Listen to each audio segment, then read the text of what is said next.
Democrats, including President Biden, are ramping up their push for voting rights legislation. President Biden and Vice President Harris will visit Georgia tomorrow to deliver what the White House is claiming will be a major presidential speech. This as Senate Majority Leader Chuck Schumer eyes a vote by Monday, Martin Luther King Day, to try to change the Senate's filibuster rule, which allows the minority to block the majority from passing legislation in order to move these laws on voting rights with just Democratic votes. For the latest state of play, let's bring in Michael Waldman, the president of the Brennan Center, as well as ABC's political director, Rick Klein. Welcome to both. And Michael, let me begin with you.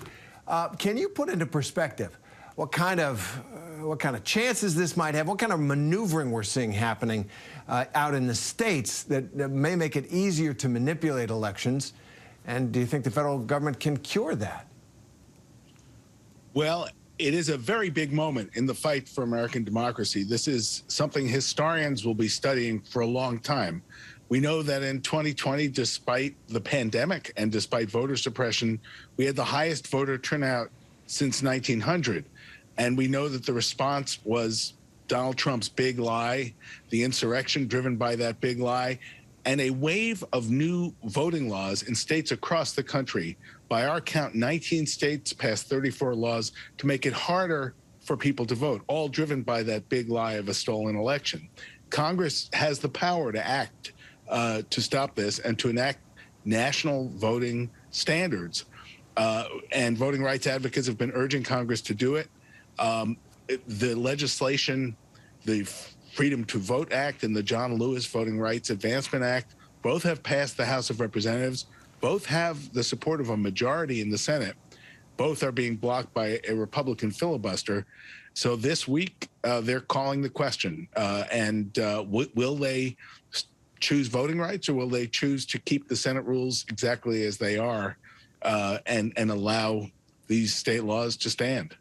And Michael, if I could follow up, the concern among some on the other side of this issue is that this is a federal takeover of state elections. What's in this law that would fix the problem of making it too hard for people to vote and not, take over local elections by the government?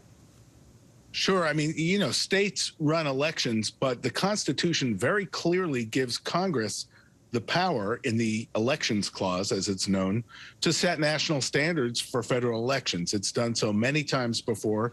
That's what this does. So this sets national standards about vote by mail and early voting. It bans partisan gerrymandering, which, as you know, is where the politicians draw the lines, both parties, to favor themselves or to make it harder for minorities to be represented. And it makes automatic voter registration the law of the land, and it protects against the kind of things we've seen in recent months where there are efforts to change who counts the votes or attacks election officials. That's sort of the latest twist in this post-big lie push. The Constitution is pretty clear that Congress has the power to do this. So that argument, I don't think, holds water in the end. All right. So, Rick, the Constitution allows Congress to do this, but in the Senate, what is Chuck Schumer hoping to do here? It's pretty clear that Senators Manchin and Sinema, two crucial Democrats in a 50-50 Senate, are against changing the filibuster. What's going on here? I think there's a couple of different audiences for President Biden tomorrow. One is the American people, who he still hopes to educate them on the issues and put pressure on their elected representatives. A second important constituency, frankly, it's Joe Manchin and Kyrsten Sinema, the two Democratic senators we've talked so much about over the past year. They don't believe that the Senate rules should change. And the only way, realistically speaking, that these laws pass the Senate is if those rules change and there's at least a carve-out around the filibuster for voting rights legislation.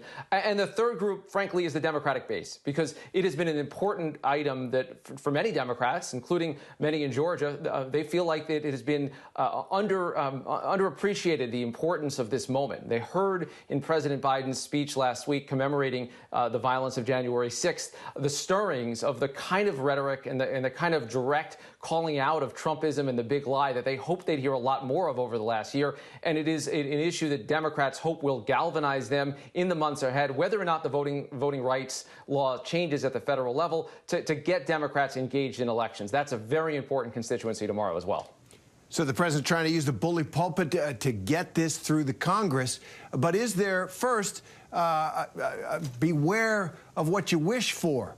Because if the Republicans take control and the filibuster is gone or diminished in its force, you know, they could do a lot of things that Democrats might not like. So why is the president making this push now? Is it that critical to his agenda? Is he turning his presidency in a certain direction right now?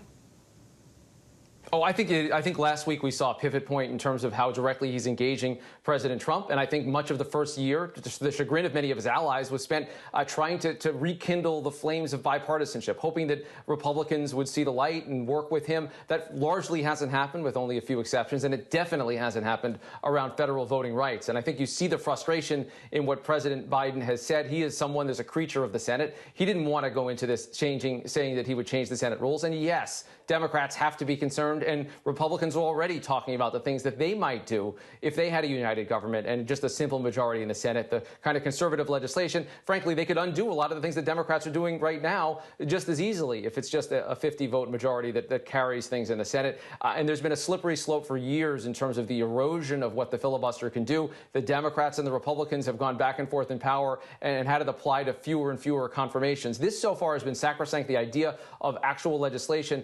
Democrats are trying to limit as much as possible, but the history would show that once someone opens that door, it continues to get wider. Things are getting interesting. Michael Waldman, thanks very much.